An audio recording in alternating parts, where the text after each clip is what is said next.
Participante es César Alejos, Universidad Yacambú, programa de estudios a distancia.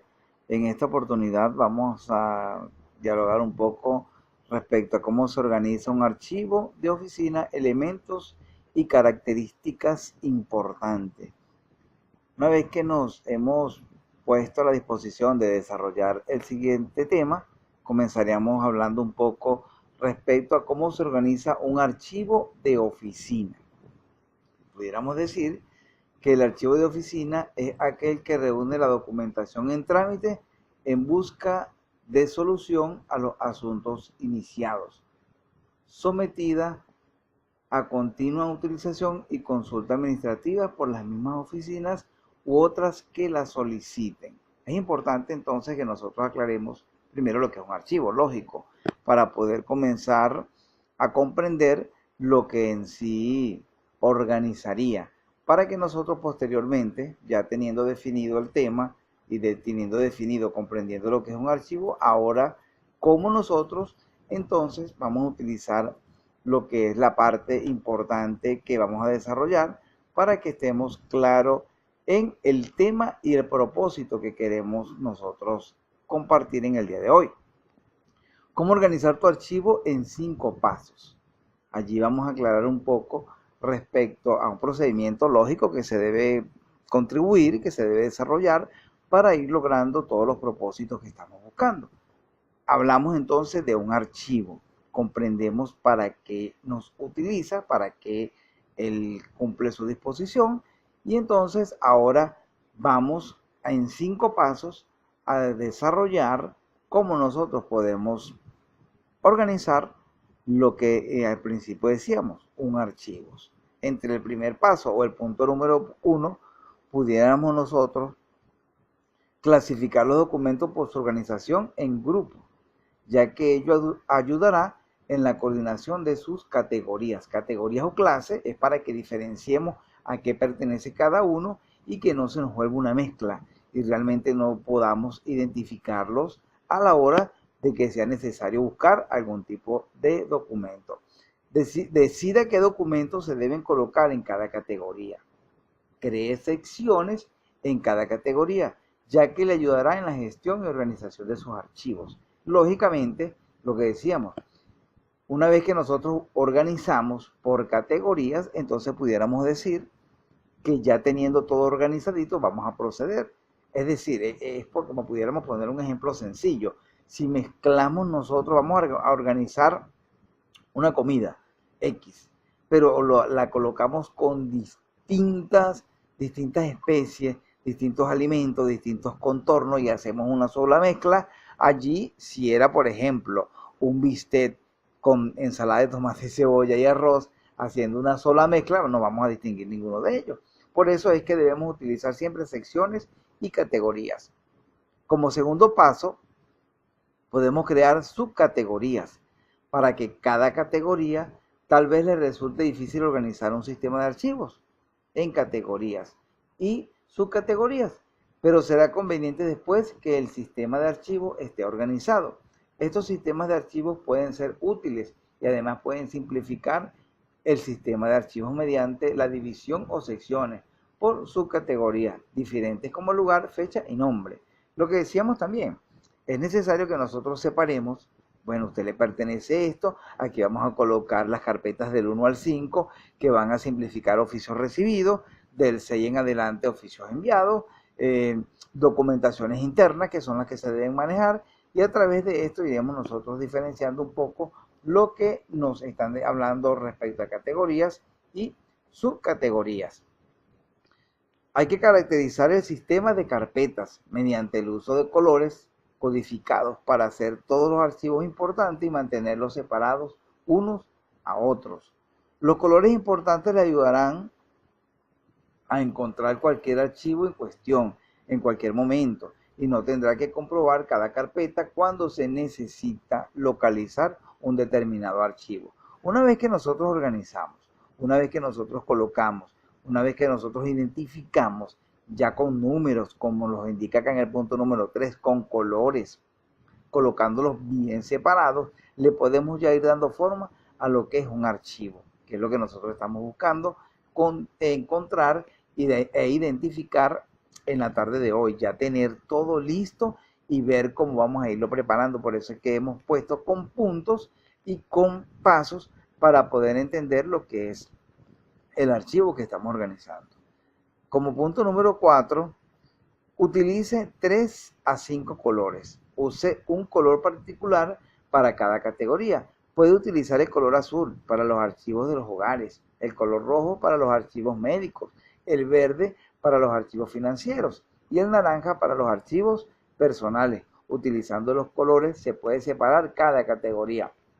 Aparte de esto, podemos decir que utilizamos colores y allí pudiéramos decir también que se presenta una estética. Imagínate tú que consideres un archivo bien organizado, un archivo bien identificado, un archivo con las características que debe reunir. Es algo que realmente va a facilitar a la persona que pueda tener algún acceso al archivo y de allí puede identificar todo lo que se encuentra en ese lugar, porque los mismos colores, los números, las carpetas, todos nos van a identificar lo que es esta organización. Si lo hacemos de esa manera, pues nosotros lograremos lo que es tener una consideración bastante aceptable en respecto a la organización del archivo. Como quinto punto, utilice etiquetas de colores para las carpetas colgantes y etiquetas blancas para el etiquetado, ya que se pueden leer fácilmente en color blanco. Coloque cada etiqueta en la posición de tabulación de la carpeta en función de las características que ha creado en orden alfabético o numérico. Por eso decíamos que es muy importante, ya teniendo todos estos pasos, organizamos nosotros un archivo con las características extremadamente presentables y podemos trabajar en base a lo que es el archivo y en base a lo que es su desarrollo. Es por esto sumamente importante que conozcamos entonces todos los pasos que hemos mencionado para poder llegar a conocer lo que es el archivo. Elementos y características importantes: impacto tecnológico y formación archivística. Pudiéramos desarrollar el impacto de las TIC en los principios teóricos fundamentales. Es muy importante que comprendamos las siglas que nos quieren dar a entender. El impacto de las TIC, tecnologías de la información y comunicación. Para analizar las principales áreas de impacto de las TIC en la ciencia archivística, es necesario clarificar a qué todo tipo de archivística nos estamos refiriendo, a cuál tipo es lo que nosotros, qué es lo que queremos percibir.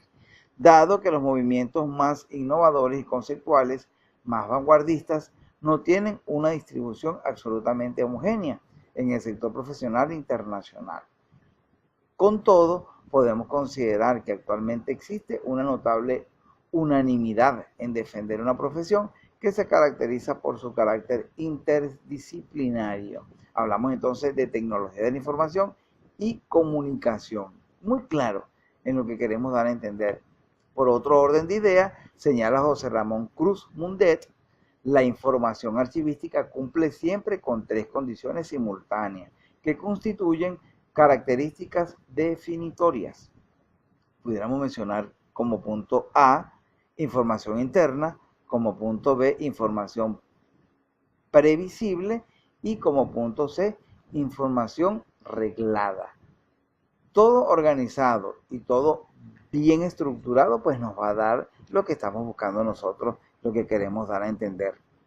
El archivo de oficina. Importante resaltar lo que es el archivo de oficina para que quedemos completamente claros en qué fue lo que nosotros organizamos y qué fue lo que trabajamos. Como definición pudiéramos decir que está formado por los documentos que están en trámite o son de uso muy frecuente por parte de los gestores. Tienen plena vigencia jurídica y administrativa. La permanencia en las diferentes unidades administrativas se reducirá al mínimo plazo y esta no será superior a 5 años desde el fin de su tramitación.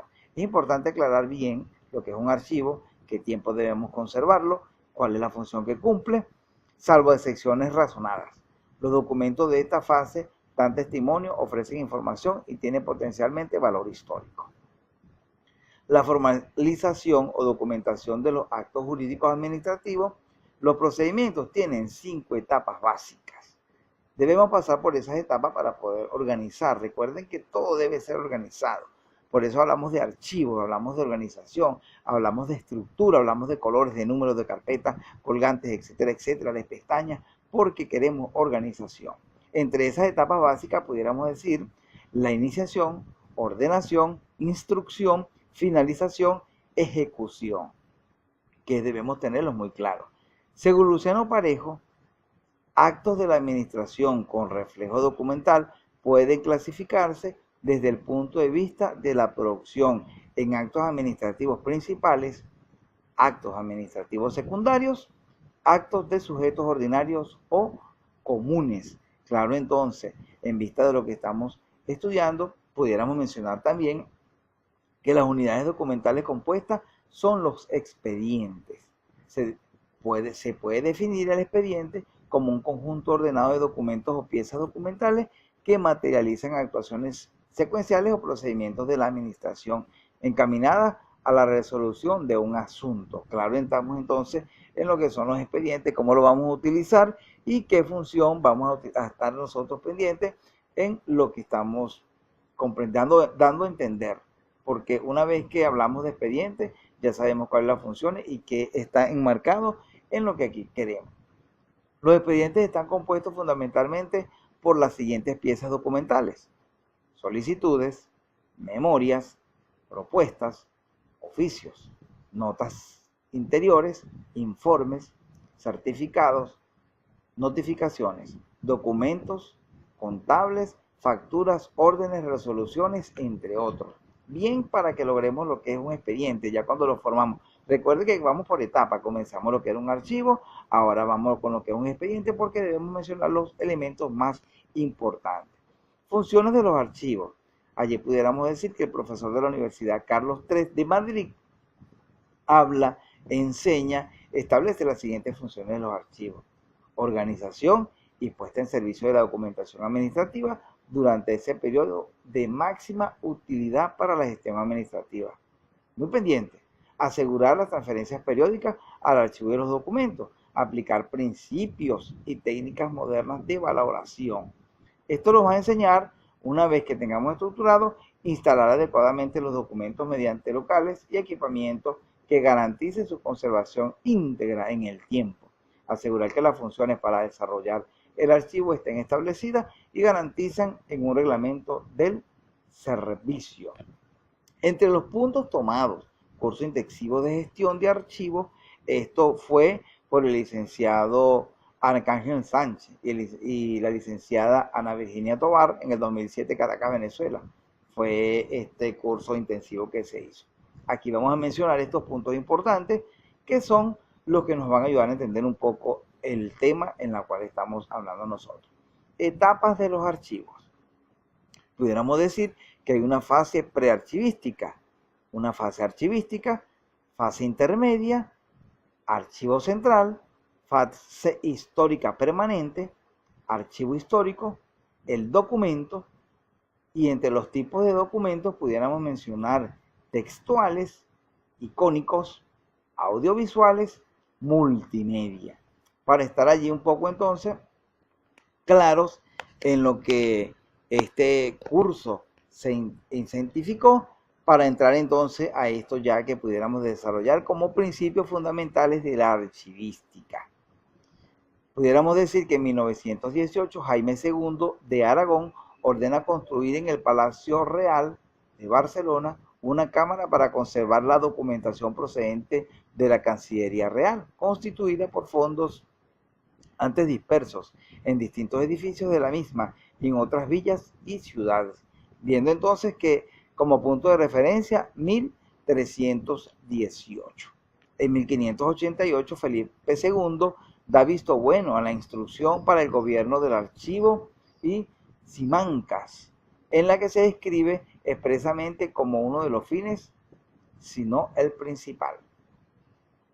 Años más tarde, con la publicación en 1898 del Manual de los Archivos Holandeses, entonces se puede desarrollar y se puede contribuir que esto a su vez, en forma resumida, era un manual para la ordenación de los archivos. Ambos principios se fundieron internacionalmente, con un matiz añadido: la necesidad de restablecer el orden original cuando haya desaparecido. Es importante y vemos entonces lo que es la evolución. Hablando de lo que es la archivística, objeto e identidad, pudiéramos decir que dada la necesidad de capacitación y en lo posible de profesionalización de quienes están a cargo de los mismos, ya sea administrativos o históricos, o de quienes trabajan en ellos realizando los diversos procesos archivísticos. Por eso es que cuando hablamos de identidad, hablamos de idiosincrasia, hablamos de distinción y hablamos de identificación para poder entonces entender lo que es el archivo, la organización, procedimiento, evolución. En este sentido, el presente número de formación archivística, titulado La Archivística, objeto de identidad, sale a la luz en un momento coyuntural y por lo mismo oportuno, pues entre sus virtudes se encuentra el estar dirigido tanto a los lectores avanzados en la materia como a aquellos que se inician en la misma. Hablando un poco de la evolución archivística como disciplina en España, años 1975, año 2000, José Antonio Martín Fuertes, Universidad de León. Allí pudiéramos decir entonces, ya para darle forma a esto, finalizando un poco, la gestión de la archivística como disciplina académica, el reconocimiento oficial de la archivística en la Universidad Española, la archivística en la diplomatura en biblioteconomía y documentación, la archivística en la licenciatura en documentación, la archivística en los programas de doctorado, la evolución conceptual de la archivística. Es por eso que nosotros vemos aquí, apreciados escuchas, lo que es esa evolución como lo hemos tenido nosotros entonces. Y para estar bien claro en lo que hemos desarrollado en la tarde de hoy. Por eso es que organizar un archivo consiste en darle forma, en darle reciprocidad y estar claro en lo que nosotros estamos buscando para lograr nosotros el entendimiento que queremos y desarrollar los temas. Ya sabemos cómo organizar un archivo y conocimos un poco de la historia. Hablo para ustedes César Alejos, alumno de la Universidad Yacambú de Estudios a Distancia. Agradecimiento a la profesora Carmen Pariacano, quien está a la disposición. Hemos comprobado siempre con esa disposición de ayudar a sus alumnos, porque para el docente lo importante es el crecimiento, el desarrollo de sus alumnos y dar una instrucción de calidad. Muchas gracias por su atención.